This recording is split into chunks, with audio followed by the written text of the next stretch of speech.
Ô, Ricardo, e sobre a colaboração, eu procuro enxergar essa evolução desse instituto, depois da Lei 2.850, em dois momentos.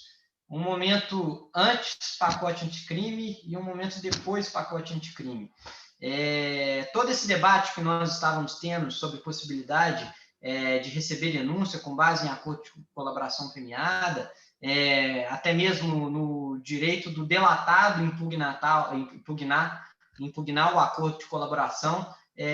Todas essas eram discussões que estavam sendo travadas antes do cenário do pacote das inovações trazidas pelo pacote anticrime, e o pacote anticrime acabou sendo resultado de uma evolução de uma jurisprudência mais garantista, em especial da segunda turma, que buscava, né, estabelecer limites para a aplicação do Instituto. Então, hoje já tem vedação expressa no pacote anticrime, na Lei 2.850, alterada pela 13.964, de que não se pode mais receber denúncia com base na palavra do delator.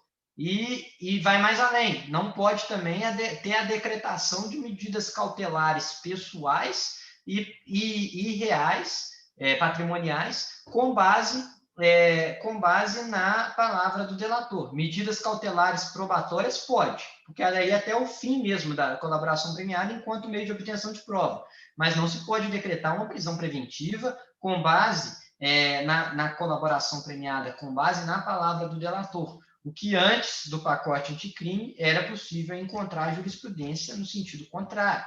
Então, e não só como a colaboração premiada, né, passou por essa transformação, a gente pode se lembrar aí do debate da prisão em segunda instância, então estava tudo inserido dentro de um mesmo contexto.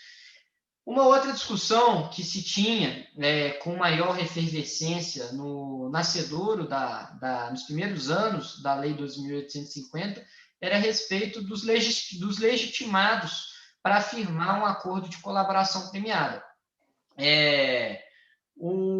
A Lei 2.850 já estipulava a possibilidade do delegado de polícia, seja ele federal ou seja civil, de firmar um acordo de colaboração premiada. E aí tem aquela velha discussão, um velho embate que existe entre Ministério Público e Polícia Judiciária.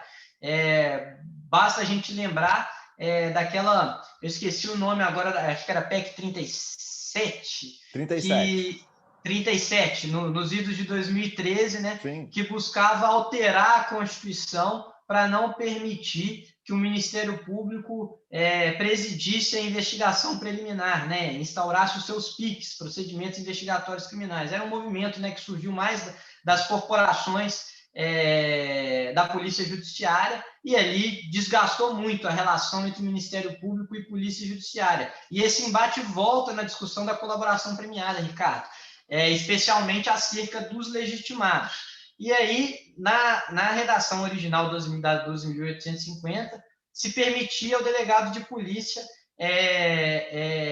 celebrar acordo de colaboração premiada.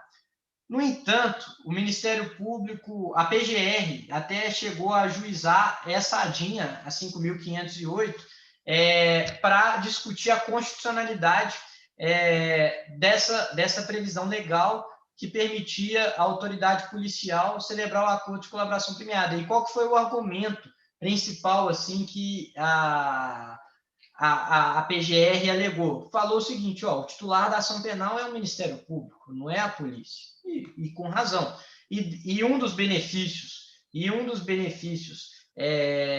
que podem ser concedidos num acordo de colaboração premiada é o benefício da não imputação penal. Ou seja, o Ministério Público abre mão de exercer o seu poder de titular da persecução penal, de titular da ação penal pública e em troca da colaboração do acusado. E aí o Supremo fez a seguinte interpretação: não, a lei ela não é inconstitucional ao garantir ao delegado de polícia que celebre o acordo de colaboração premiada, porque não é só esse o benefício que pode ser concedido,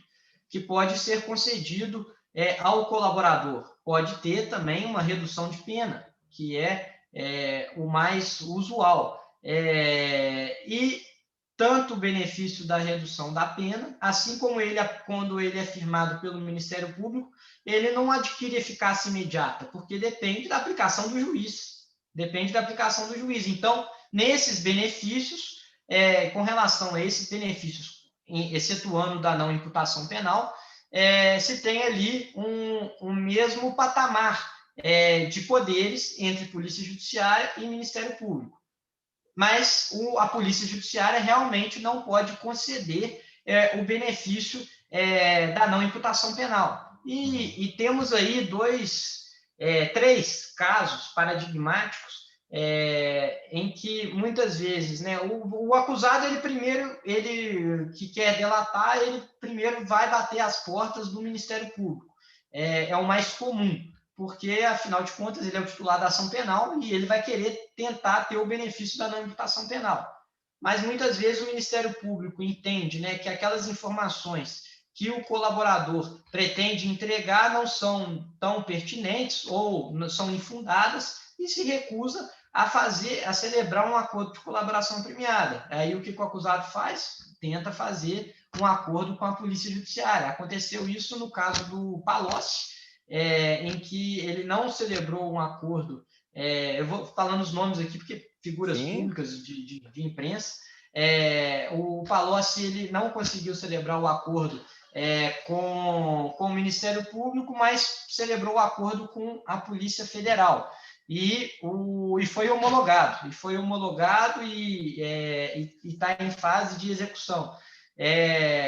O Sérgio Cabral e o Eduardo Cunha também estão vivendo esse mesmo dilema. O Ministério Público tem uma resistência inicial a celebrar o acordo e aí eles acabam tendo uma possibilidade maior junto à Polícia Judiciária. Hoje essa questão está superada dentro desses limites, né, podendo ter a celebração do acordo de colaboração premiada também pela Polícia Judiciária, desde que ela não pactue a concessão do benefício da não imputação penal. Se ela pactuar o benefício da concessão da não imputação penal, necessita-se da chancela também do Ministério Público. Então, perde-se um pouco o sentido. É curiosa esses destaques que você trouxe, quer dizer, a possibilidade do colaborador de tentar uma primeira via que poderia levar a uma possibilidade de não oferecimento da denúncia.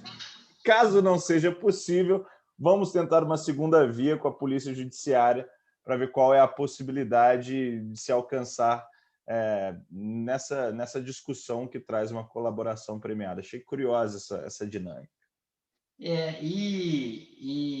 Um outro aspecto que, para mim, é um dos mais polêmicos da colaboração premiada diz respeito à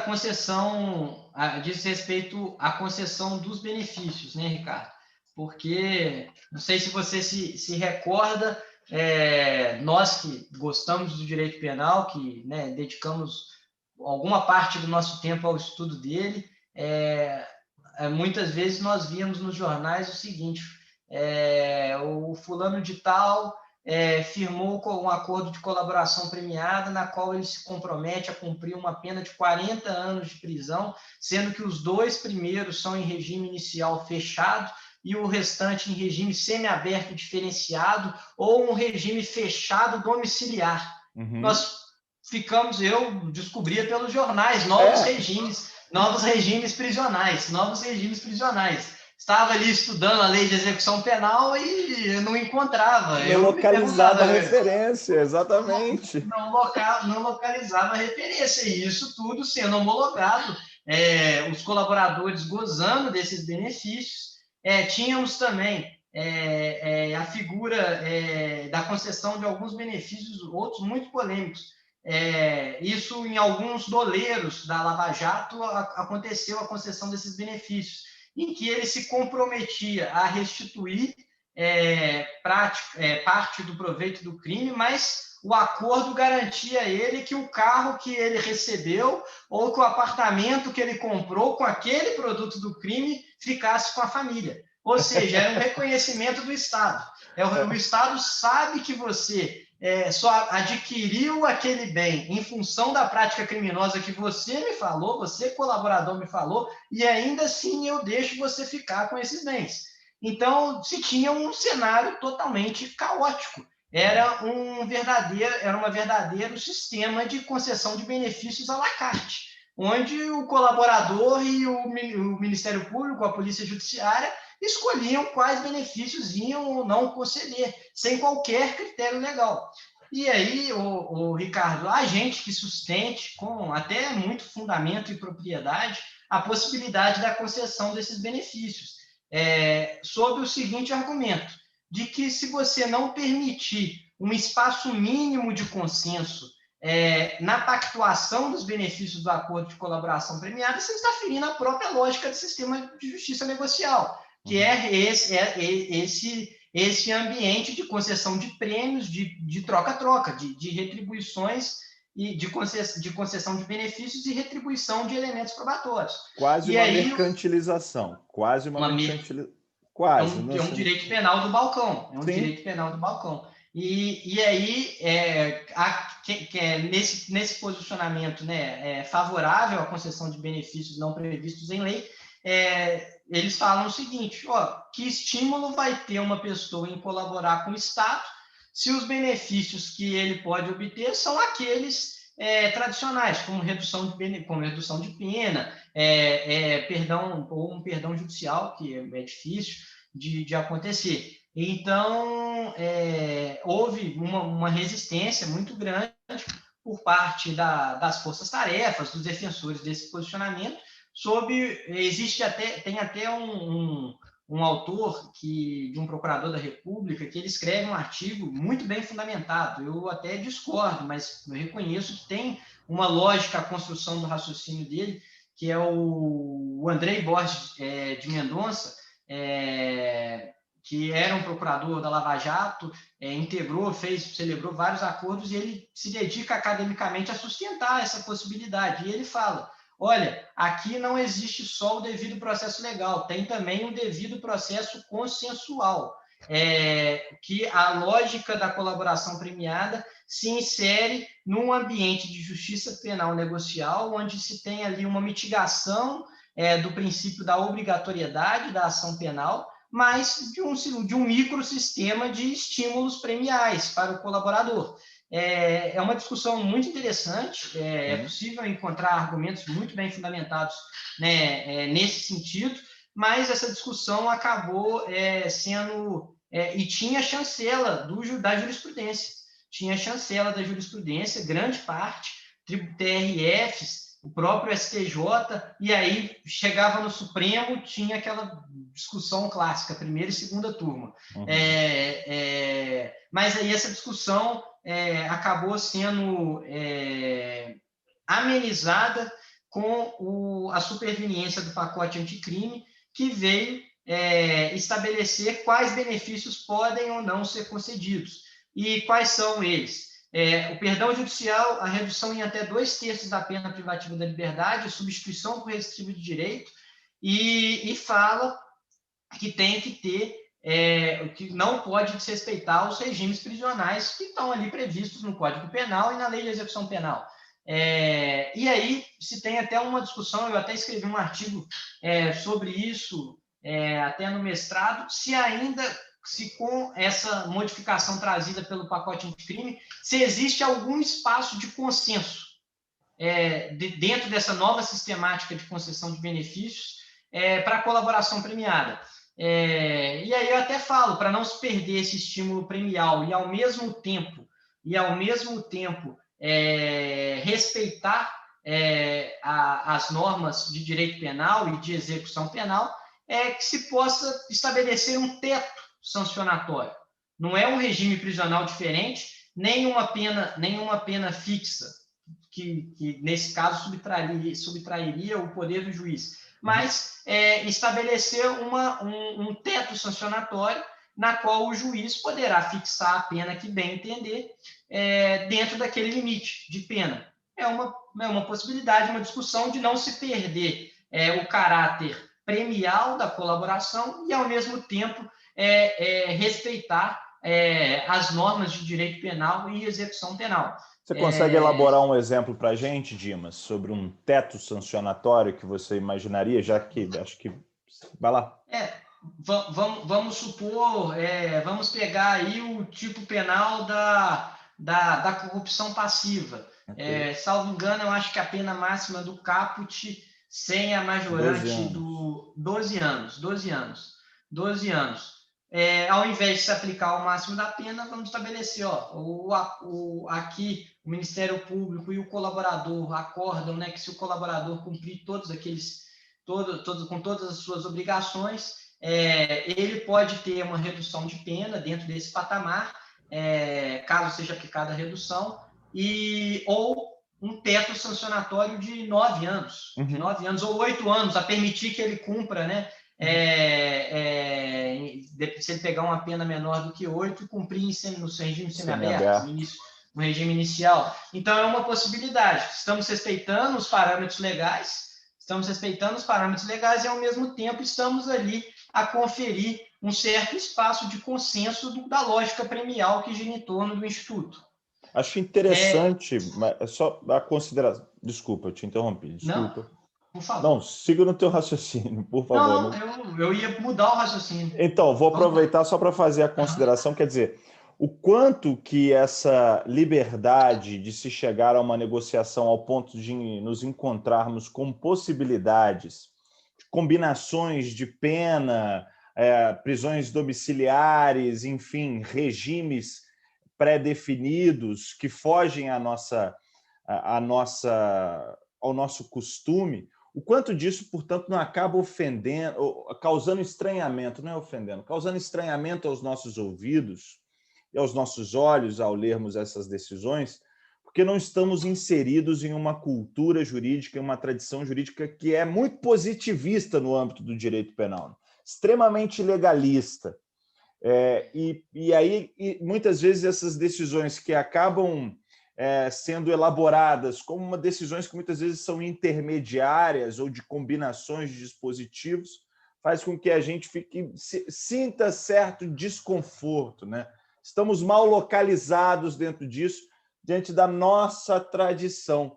Mas muitas vezes a dinâmica, e aí acho que está até trazendo reforço ao que você coloca como um teto sancionatório, a dinâmica ela tem que criar também outras possibilidades, até porque muitas vezes, Dimas, vamos analisar aqui, muitas vezes a gente pode estar diante de situações que seriam favor-rei, que favoreceriam aqui o colaborador, né? Então, até quando a gente pode manipular ou trabalhar dentro dessas legalidades? Exatamente.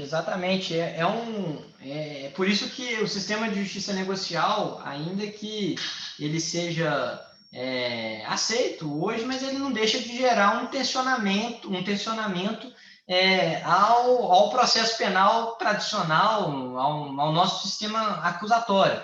Então, eu acho fascinante o debate e mergulhar em cada uma dessas possibilidades.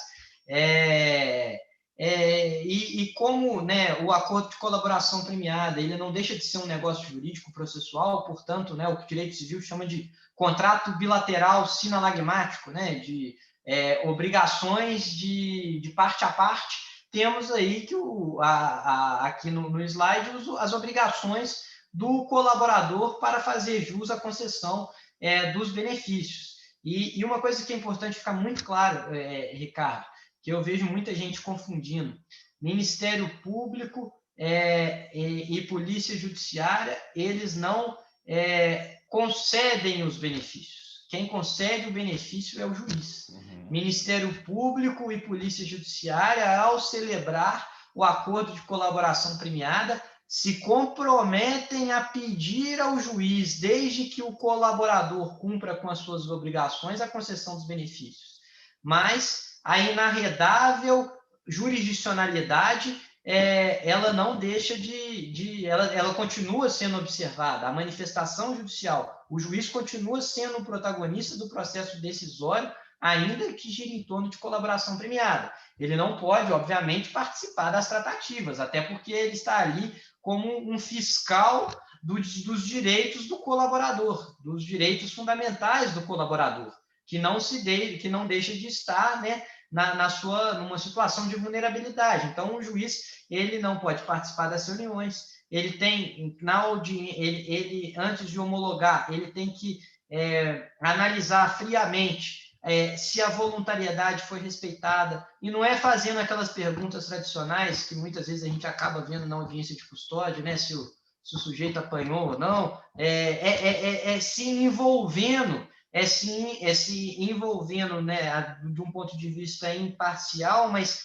perquirindo a presença da voluntariedade. Então, ele precisa mergulhar, com base nos elementos que foram fornecidos a ele, se os benefícios estão de acordo com o que prescreve o nosso ordenamento, sob pena do acordo não ser homologado.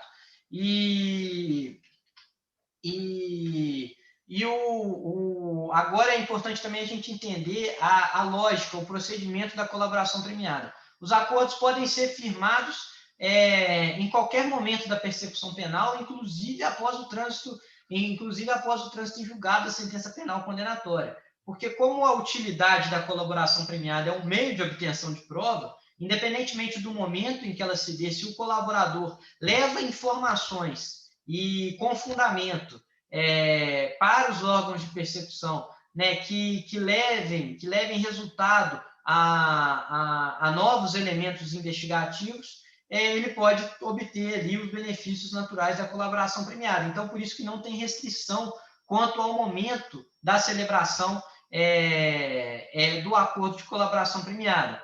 Mas o acordo ele tem as suas fases, uma vez, né, pactuado.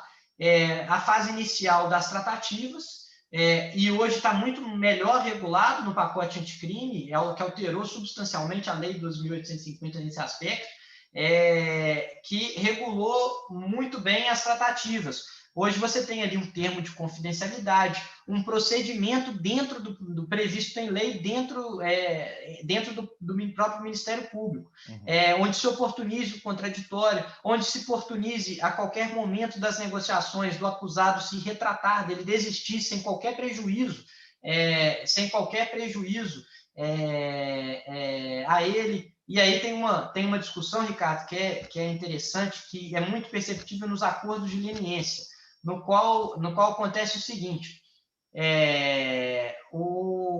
a pessoa procura o Ministério Público e leva documentos, leva os anexos que corroboram a sua afirmação, inicia uma tratativa, mas porventura não deu certo. Ou o Ministério Público não quis, ou ele desistiu. Só que as pessoas que estão ali são humanas. Por mais que elas não possam utilizar aqueles elementos que o colaborador levou, elas não vão esquecer daquelas informações. O ser humano gosta de informação, eu gosto de informação, todos nós gostamos de informação, é natural. E aí se tem um debate, né, isso é mais presente no acordo de leniência, mas eu acho que se aplica à colaboração premiada, que é a instituição de uma muralha da China, Chinese Wall, que eles chamam, que a pessoa, o membro do Ministério Público ou da Polícia Judiciária, que participou das tratativas de um acordo que não deu certo, ele não pode mais se fazer presente, atuar naquela investigação, porque ele está contaminado. Ele está contaminado. Fundamental. Isso não tem previsão legal, Hoje não se tem essa prática, mas eu acho que é uma crítica muito pertinente do ponto de vista, né, de debate legislativo. E aí tem o acordo, né, chegando a colaboração premiada, resultando num acordo, ele é submetido ao juiz para a homologação, que vai fazer todo esse controle de legalidade do acordo, e não aí tem uma mudança da lei anticrime para 12.850 na sua redação original, que agora o juiz ele tem que ser mais diligente. Antes o juiz no papel homologado, enquanto homologador ele era mais inerte, agora ele tem que ser mais diligente. Justamente, né, para fazer um controle de legalidade daquele acordo de colaboração premiada. E homologou, não se tem ali agora a concessão dos benefícios. Ali se gera, com a homologação, uma espécie de, vamos assim dizer, de uma expectativa de direito e direito adquirido do colaborador, que se ele cumprir com os seus deveres, lá na frente o juiz está atrelado ao acordo que ele homologou. Então, então, se ele cumprir com os seus benefícios, lá na frente o juiz tem que, ao sentenciar, ele pode absolver o colaborador. Ele pode absolver. Muita gente acha que o colaborador tem que ser condenado. Não, o juiz, se entender que lá na frente, se a própria confissão não pode ser utilizada como, né, elemento exclusivo e pode ser retratada a qualquer momento, a própria colaboração também. Então, o juiz ele tem que, ao sentenciar, em face até do próprio colaborador, ele pode absolver o colaborador, que até para o colaborador é até melhor. E aí, Ricardo, tem uma situação que eu acho, essa para mim eu não tenho resposta. Eu estava outro dia num outro evento da Escola Superior do Ministério Público da União, que eu estava como um dos coordenadores, discutindo com um procurador que eu acho que é um dos que mais tem atuação em colaboração premiada, um procurador da República, e conversando com ele o seguinte dilema. Imagina a situação em que uma pessoa está presa preventivamente, procura o Ministério Público ou a Polícia Judiciária para firmar um acordo de colaboração, ele firma um acordo de colaboração premiada. Esse acordo de colaboração premiada, lá na frente é que ele vai ser executado, a depender do cumprimento das obrigações por parte do colaborador, sendo que uma das condições é de que ele vai ser solto, vai ser colocado em liberdade, assim que fizer a colaboração, vai responder o processo em liberdade, e lá na frente, no sentenciamento, quando vamos supor que seja uma redução de pena, mas ele ainda tenha que cumprir alguma pena, ele volta para a prisão para cumprir a pena. É possível ter a execução provisória dos benefícios do acordo de colaboração premiada? Ou seja, às vezes é até interesse do colaborador começar a cumprir a pena, porque ele aproveita assim, né, emenda o tempo de prisão provisória dele, que vai poder ser utilizado para detração futura, emenda esse tempo de prisão provisória na própria pena que ele teria que cumprir lá na frente, e ele aproveita para cumprir agora, para mudar a vida dele, né, depois. Ele não ser colocado em liberdade, começar a dar outro sentido à sua vida e depois ter que voltar à prisão. E aí existe essa discussão que eu particularmente não tenho resposta. Se é possível a execução provisória do acordo de colaboração premiada. Por desejo do colaborador. Por desejo do colaborador. Ainda que aguarde recurso, por desejo do colaborador, ele poderia iniciar ou complementar aquele restante da pena, que já que você falou de detração, que seria cabível a partir de uma condenação. Seria curioso, né, Dimas? Assim, mas trazendo autonomia, vontade das partes envolvidas nesse acordo que foi feito. E até a questão da própria finalidade. Até uma discussão da própria finalidade do direito penal, né? Se a pena que você impedir, né, nessa situação, que o colaborador, né, só venha cumprir, só venha gozar do seu benefício, que é a redução de uma pena submetida, né, condicionada a uma anterior cumprimento de pena, você não estaria aqui, nesse caso, a impedir que ele comece a cumprir o acordo de colaboração premiada, a cumprir a sua pena antes. Não seria exceder na finalidade retributiva do direito penal? Então, é uma outra discussão que aconteceu, eu vi casos concretos. Claro, você localizou casos concretos dessa hipótese? Localizei casos concretos. Em que um colaborador passou muito tempo preso preventivamente, passou ali 3, 4 anos. Aí ele recebeu um daqueles benefícios doidos de regime fechado, diferenciado, só que antes dele ficar no domiciliar fechado, ele tinha que passar 2 anos dentro de uma unidade prisional em que ele procurou, bateu as portas do judiciário e falou: deixa eu cumprir aqui minha pena, esses 2 anos que eu vou ter que ficar antes de eu voltar para casa, aproveitar que eu já estou em prisão cautelar, em prisão preventiva, e já emendar. E aí tem essa discussão que para mim é fascinante. Pois mas olha o curioso, quer dizer, isso é uma decisão que você localizou antes dessa alteração do pacote antes anticrime. Da alteração, antes do pacote anticrime. A gente não porque sabe isso afeta a própria voluntariedade do acordo, né? Sim. Você não... afeta até a própria voluntariedade do acordo, né?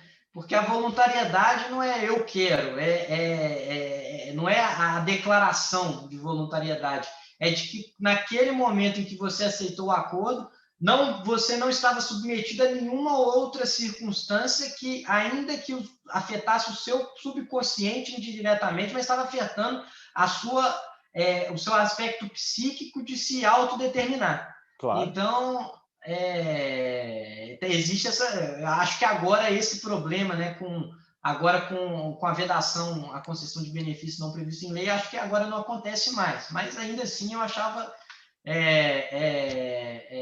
muito curioso. Aqui, né, uma síntese das fases. Eu queria fazer sobre essa síntese das fases só um questionamento. Quer dizer, você falou sobre uma hipótese, ainda que teórica, da criação de um Chinese Wall quando a gente está diante da atuação do acusador em acordos de leniência. E aí, só para trazer os reflexos, acho que são desdobramentos desse raciocínio. Se o juiz não homologa o acordo, o juiz que eventualmente irá julgar aquele fato poderá ser o mesmo juiz? Primeira pergunta. Ou, segunda, se o juiz homologa o acordo, mas o colaborador não cumpre com este acordo, será o mesmo juiz a julgar o fato? Porque a gente não tem um juiz de garantias no processo penal, está suspenso pelas ADIs 6297. Aí vai entrar uma outra discussão, Ricardo, que é a questão da competência para homologação. Porque a competência para homologação, independentemente do juiz de garantias, a competência para homologação do acordo não necessariamente vai ser a mesma competência jurisdicional para julgar o fato narrado no acordo. Não torna o juiz prevento. Não torna. O que acontece? Muitas vezes, né, o colaborador ele vai falar de muitos fatos, de muitos anexos. E vamos supor que ele esteja falando de 10 fatos, que ele tem conhecimento, né, que ele presenciou a prática de crimes. 10 fatos diferentes. Podem até guardar uma relação ou outra, mas 10 fatos diferentes. Se em um desses fatos que ele falou tiver alguma pessoa com foro por prerrogativa de função, esse acordo, para ser homologado, tem que ser homologado no tribunal competente para julgar o delatado com foro. Então, aí vamos supor, delatei do fatos 1 ao 10, só o fato 2 é que tem competência com foro. Todos os 10 fatos vão ser homologados no mesmo acordo lá no tribunal competente. Depois que tiver a homologação, há um desmembramento. Então, o fato 1 é lá do Zezinho da Justiça Estadual. Vai lá para a Justiça Estadual. O acordo está homologado. Mas vai ser apurado lá. Mas dentro desse seu raciocínio, vamos supor que haja a semelhança, né, de competência da homologação para a competência de julgamento do fato. Aí vai ser julgado no mesmo tribunal, e há uma distribuição da competência, do caso, porque o acordo ele é um meio de obtenção de provas. Ali você está homologando um acordo, mas você automaticamente não está, né, gerando uma prevenção para julgar. Mas tem gente que pensa o contrário, tá? Com base em interpretações de regimento interno, eu já vi o Supremo entender que gerar prevenção, mas também já vi que não. Uhum. Então, mas é mais cristalina essa diferenciação da competência para a homologação da competência para o julgamento do fato. Ok, legal, muito bom.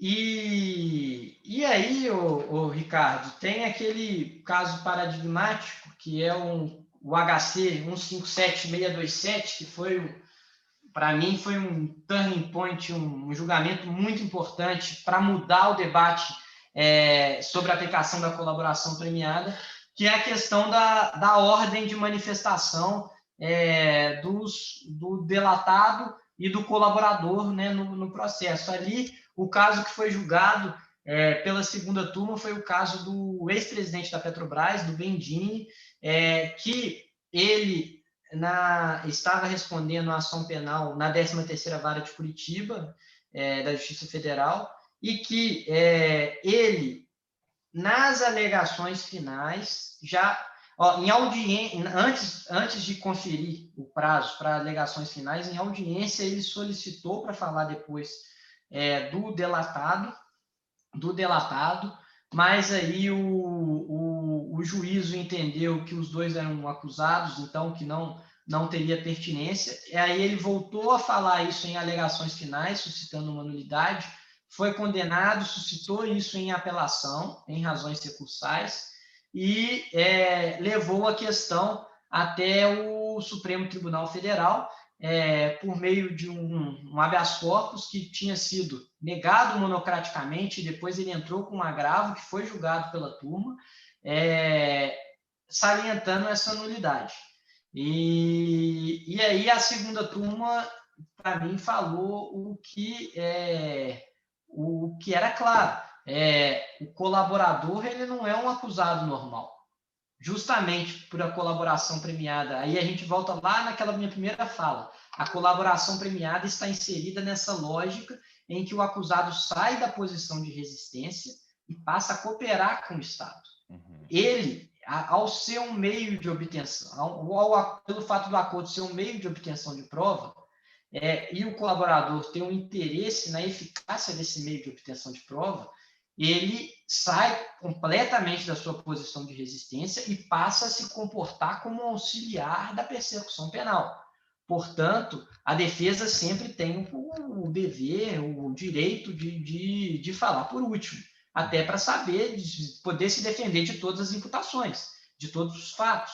Até porque o juiz vai julgar os fatos narrados na denúncia, né? e não a imputação capitulada na denúncia. Então, o colaborador, o delatado, perdão, tem o direito de se defender. Vamos supor que o colaborador, em alegações finais, depois que falar do delatado, fala um outro elemento que o delatado não tinha conhecimento. Há aqui um prejuízo sério à defesa.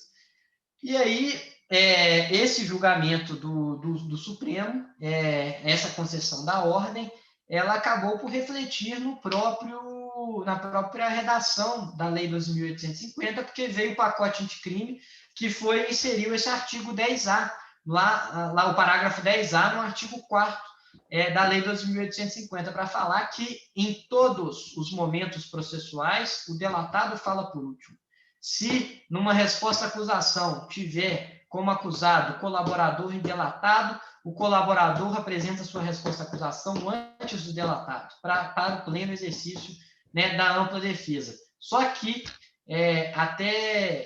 dentro desse novo princípio, né, de processo penal, que nesse momento doido que a gente vive acabou adquirindo o mesmo status de uma presunção de inocência, que é o princípio da eficiência do processo penal, a segunda turma se deparou com a seguinte situação. E aí, com base nessa decisão nossa, nós vamos anular essas ações, todas as ações penais em que um colaborador falou depois do delatado? Como Qual que a vai extensão da decisão? A extensão. E aí teve gente que disse que não chegou-se a ter um posicionamento consolidado quanto a isso. Não chegou-se a ter um posicionamento consolidado quanto a isso. mas houve ali a tentativa de se modular o efeito e falou, não, quem alegou no primeiro momento tem o direito de contestar. Mas quem não alegou, isso é nulidade relativa e aí geraria uma preclusão. Então, eu acho que é um prejuízo inerente. É um prejuízo inerente. Também O acho. próprio fato de se ter uma sentença condenatória na qual não se teve ali a observância da ordem de manifestação, gera ali um prejuízo, que é inerente à própria sentença condenatória. Então, para além de discussão se existe nulidade relativa no processo penal, que isso é um outro debate, mas Sim. que eu acho muito pertinente também. Mas dentro dessa lógica, eu acho que é um prejuízo inerente.